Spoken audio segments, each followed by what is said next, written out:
हमारा भाई जो गौ रक्षा गौ सेवा करने के कारण आज मंडावली जेल में बंद है और वहाँ पे उसकी सुरक्षा को लेकर हम काफ़ी दुखी हैं, क्योंकि वहाँ प्रशासन और जेल प्रशासन उधर सपोर्ट नहीं कर रहा हमारे भाई को। मैं खुद दक्ष भाई से मिलने के लिए गया हुआ था, दक्ष भाई की मिलाई पर।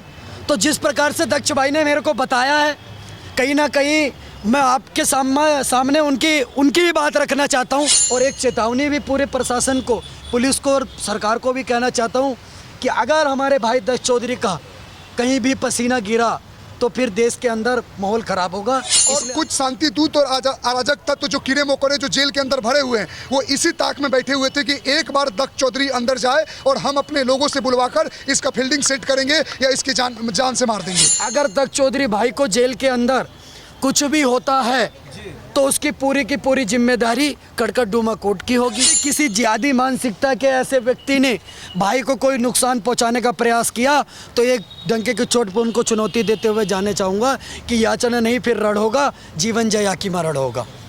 दक्ष भाई ने मेरे को साफ साफ शब्दों में बताया कि जिस बैरक में दक्ष भाई को रखा गया है, उस बैरक में विशेष समुदाय, मुस्लिम समुदाय के लोगों की संख्या बहुत ज़्यादा है और कुछ ऐसे 2 कौड़ी के कीड़े मकोड़े भी हैं जो कि जाफराबाद सीलमपुर क्षेत्र से आते हैं।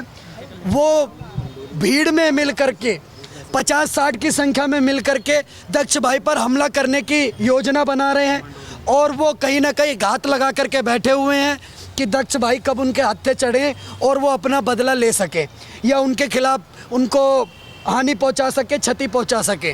पर दक्ष भाई ने यह भी कहा कि मैं न डरा हूं न झुका हूं, डंके की चोट पर इसका विरोध भी कर रहा हूं और करता रहूंगा और मुझे किसी से कुछ भी डरने की ज़रूरत नहीं है, क्योंकि एक अकेला सब पर भारी कट्टर हिंदू शेर है हमारा दक्ष चौधरी भाई, उसको किसी से डरने की ज़रूरत नहीं है। मैं आ गया, इसलिए मैंने कड़कड़डूमा कोर्ट से एक एप्लीकेशन भी भेजी है और वहाँ पर भी एक एप्लीकेशन लगाया है कि दक्ष चौधरी भाई को जान का खतरा है। मैं उनसे खुद मिल करके आया हूँ और उन्होंने ऐसा कहा है। मैं जेल प्रशासन से, भारत की सरकार से, भारत के जेल मंत्री जी से, दिल्ली के जेल मंत्री जी से हाथ जोड़ करके अनुग्रह करना चाहता हूँ, अगर दक्ष चौधरी भाई को जेल के अंदर कुछ भी होता है तो उसकी पूरी की पूरी जिम्मेदारी कड़कड़डूमा कोर्ट की होगी, जेल प्रशासन की होगी। और आप लोकतंत्र के चौथे स्तंभ हैं, तो आपके माध्यम से मैं पूरे देश के अंदर भी ये मैसेज फैलाना चाहता हूँ ताकि बाद में ये विधवा विलाप ना फैल सके कि हमें ये जानकारी नहीं थी, हमें ये नहीं पता था। इसलिए आप सभी से भी अनुरोध है, जितने भी लोग मेरे भाई ये वीडियो देख पा रहे हैं, इस वीडियो को ज़्यादा से ज़्यादा शेयर करें और कहीं ना कहीं दिल्ली पुलिस, भारत सरकार और जेल प्रशासन को टैग करें ताकि हमारे भाई को या फिर दूसरा सेल मिले या उनकी जेल बदल दी जाए। आप जब मिलने गए जेल में तो क्या दक्ष चौधरी ने खुद कहा कि उन्हें जान की खतरा है? बिल्कुल, मैं कहता हूं अगर मेरा इसमें कोई भी जेल में जो भी मिलने के लिए जाता उसकी एक कॉल रिकॉर्डिंग्स होती हैं, जो भी मिलने के लिए शख्स जाता उसकी सारी कॉल रिकॉर्डिंग्स होती हैं और कॉल पर ही बात होती है। अगर मैं ये बात झूठ बोल रहा हूँ तो जो मंडोली जेल का प्रशासन है, मेरी भी कॉल रिकॉर्ड हुई होगी तो वो निकाल करके पूरे देश की मीडिया के माध्यम से आप सबको भी बता सकता है। पर मैं आपको इस बात की जिम्मेदारी से कह रहा हूँ, क्योंकि मैंने एप्लीकेशन भी लगवाई है अपने बिहाफ पर, पूरी जिम्मेवारी से कह रहा हूँ। जो दक्ष चौधरी भाई ने मेरे को बताया कि यहाँ पर कुछ जाफराबाद, सीलमपुर और इधर क्षेत्र के लोग जो कि तुच्छ मुच्छ अपराधों में, क्योंकि बाहर तो उनके बस की है नहीं कुछ करने की, बाहर तो उनके बस की कुछ थी नहीं करने की, ना उनके बस की कुछ अंदर करने की है, इसलिए झुंड बना करके घात लगाने के लिए बैठे हुए हैं और कंटिन्यू वहाँ पर ये ऐसा माहौल बना रहे हैं कि दक्ष चौधरी जी की, हमारे भाई की कैसे न कैसे करके हत्या करा दी जाए। इसलिए मैं मंडोली जेल प्रशासन से, भारत की सरकार से, भारत के जेल मंत्री से, दिल्ली के जेल मंत्री से हाथ जोड़ करके और आप सभी देशवासियों से हाथ जोड़ करके अपील करना चाहता हूँ, इस वीडियो को इतना शेयर करो कि हर उस व्यक्ति तक पहुँचे जो कहीं ना कहीं सनातन की बात करता है, सनातन से प्रेम करता है, ताकि दक्ष चौधरी भाई का बैरक बदल सके, सेल बदल सके, क्योंकि उनको वहाँ पर उस बैरक में जान का खतरा है। अच्छा, ये बड़ी विचित्र और बहुत बड़ी बात है ये कि कोई जेल में कोई इंसान असुरक्षित है क्योंकि वो हिंदू है।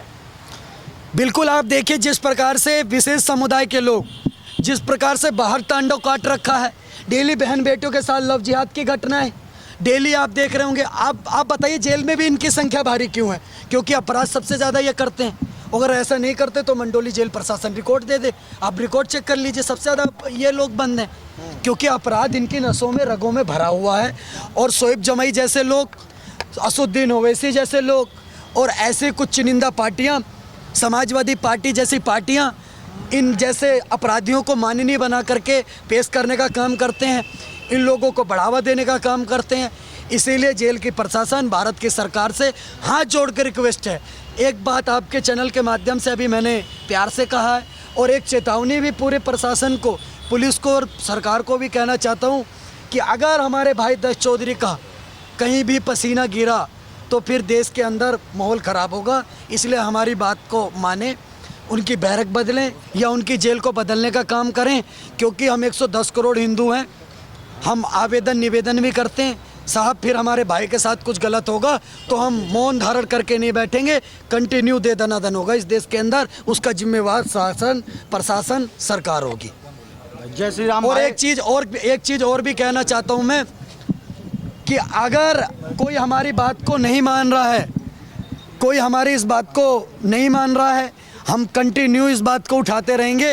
वो फिर भी किसी जिहादी मानसिकता के ऐसे व्यक्ति ने भाई को कोई नुकसान पहुंचाने का प्रयास किया तो एक डंके की चोट पर उनको चुनौती देते हुए जाने चाहूँगा कि याचना नहीं फिर रण होगा, जीवन जया की मरण होगा। हमारा भाई जो गौ रक्षा गौ सेवा करने के कारण आज मंडावली जेल में बंद है और वहाँ पे उसकी सुरक्षा को लेकर हम काफ़ी दुखी हैं, क्योंकि वहाँ प्रशासन और जेल प्रशासन उधर सपोर्ट नहीं कर रहा हमारे भाई को। तो इस प्रेस कॉन्फ्रेंस के माध्यम से हम लोग एक मैसेज देना चाहते हैं जेल के प्रशासन को, जेलर साहब को, या जो भी सरकार के लोग सुन रहे हैं कि एक हमारा जो भाई सनातनी है, गौ सेवक है, धर्मांतरण के खिलाफ लड़ता है, लव जिहाद के खिलाफ लड़ता है, तो ये कोई लड़ना अपराध नहीं है। उसको कुछ गलत आरोपों में फंसाकर उसको जेल के अंदर डाला जा चुका है, तो प्रशासन इस पे गंभीर चिंतन करे और हमारे भाई का समर्थन दे ताकि जेल में उसकी सुरक्षा बनी रहे। बाकी तो आगे की जो बेल की कार्रवाई होगी, लेकिन सबसे पहले हमारा मुद्दा है कि हमारे भाई को जेल के अंदर सुरक्षा मिले। आपको क्यों लगता है कि वो सुरक्षित नहीं है जेल में? सुरक्षित इसलिए नहीं है क्योंकि जेल के अंदर ऐसे अराजक तत्व भरे हुए हैं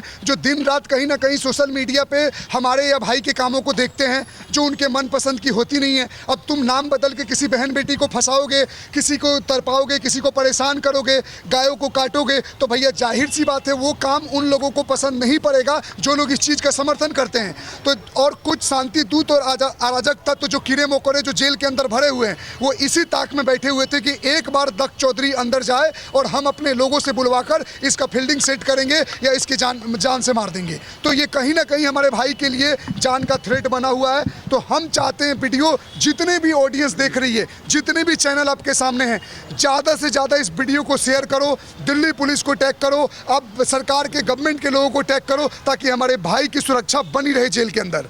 ये सवाल ये सर, क्या आपको प्रशासन पे भरोसा नहीं है? क्या आपको एनडीए सरकार पे भरोसा नहीं है? नहीं, बात प्रशासन सुरक्षा, देखो यहाँ हम चाहते प्रशासन को अगर इस बात की खबर ना हो कि जो व्यक्ति आया है उसके कितने दुश्मन है जेल के अंदर में, तो ये बात प्रशासन के कान में जानी जरूरी है ना कि एक ऐसा व्यक्ति आया है जिसके जान को खतरा है उन लोगों से जिनके लोग बाहर बैठे बैठे कुछ भी करा सकते हैं जेल के अंदर में।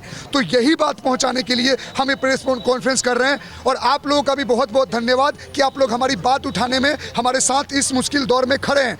और जितनी भी ऑडियंस देख रही है भैया, आप इस वीडियो को शेयर चाहिए, 10-10 हज़ार लोगों के पास पहुँचाओ, कि लाखों लोगों के पास पहुँचाओ। इससे हमारी भाई की कहीं ना कहीं मदद होगी। आपसे हम कोई धन संपत्ति तो मांग नहीं रहे हैं, हम अपने भाई की सुरक्षा चाहते हैं, जिसके लिए हम चाहते हैं ये बात उनके कानों तक पहुंचे जिनकी कानों तक अभी तक पहुंच रही है। जी प्रकाश जी, एक सवाल है मेरा। हाँ जी, कि आपने जैसे बोला कि जेल के अंदर कुछ कीड़े मकोड़े हैं, हाँ, तो उसको थोड़ा सा क्लैरिफाई कीजिए कि प्रशासन को भी समझ आए, लोगों को देखो सीधा शब्दों में तो भाई सीधे जो जिहादी सोच रखने वाले लोग हैं, शांति दूत लोग हैं, मुस्लिम कम्युनिटी के लोग हैं, यही सुनना चाहते हो ना आप, तो वो लोग तो बुरा पाएंगे। गाय कौन काटता है? आप हम हिंदू खाते हैं क्या गाय? जाहिर सी बात है, अगर दक्ष चौधरी गौ रक्षक है तो उनको उन्हीं लोगों से खतरा है ना जो बाहर में बैठे हुए हैं। ये शोएब जमाई, मोहम्मद जुबैर जैसे लोग ट्वीट डाल के लोगों की मॉब लिंचिंग कराने में एक्सपर्ट लोग, ये लोग क्या नज़र नहीं रखते हैं ऐसी चीज़ों पे? 2-2 मिनट में अपनी खबरी पहुंचा देते हैं कि जेल के अंदर ये शख्स गया है, और ऐसे ही सनातन के लिए आवाज़ उठाने के लिए एक आदमी का ये लोग फन कुचलने का काम करते हैं। तो मैं फिर बता देता हूँ, लाखों दक्ष चौधरी हैं, देश में जन्म ले लेंगे, भाई के एक आँच आ गई, सभी खड़े हैं, आखिरी दम तक खड़े हैं। चाहे डंके की चोट पे बोल रहा हूँ, कुछ भी हो जाएगा, जैसा जो चाहेगा उसको उस भाषा में जवाब देंगे, लेकिन अभी हमारा मकसद है कि हमारे भाई को समर्थन मिले सरकार से और पुलिस प्रशासन से। जय श्री राम, जय गौ माता। भाई मैं यही कहना चाहूँगा कि दक्ष भाई के साथ अगर कुछ भी गलत हुआ, शासन प्रशासन ध्यान दे इस पे कि दक्ष भाई की सिक्योरिटी जेल में उनकी बढ़ाई जाए, उनका अलग सेल होना चाहिए, अलग बैरक होना चाहिए। क्योंकि वहाँ पे जिस तरीके से ये जिहादी जो लंबी दाढ़ी और गोल टोपी वाले हैं, वो वहाँ पे भी भाई उनकी संख्या ज़्यादा है। यहाँ पे तो वो कुछ कर नहीं सकते जिस तरीके से अभिषेक भाई ने कहा। तो ये अंदर गुटबाजी करने का प्रयास कर रहे हैं कि दक्ष चौधरी को हम अकेले पाए, उस पर हम हमला करें। तो जो भी मंडोली जेल के भाई तिहाड़ प्रशासन है या जेल मंत्री है, उनसे हाथ जोड़ के निवेदन है कि हमारे भाई के ऊपर एक भी उंगली नहीं उठनी चाहिए। अगर एक भी उंगली उठ गई तो फिर उसका परिणाम बहुत बुरा होगा देश में और प्रदेश में भी। तो इसलिए सरकार से हाथ जोड़ के निवेदन है कि दक्ष भाई की सुरक्षा बढ़ाई जाए। जय श्री राम।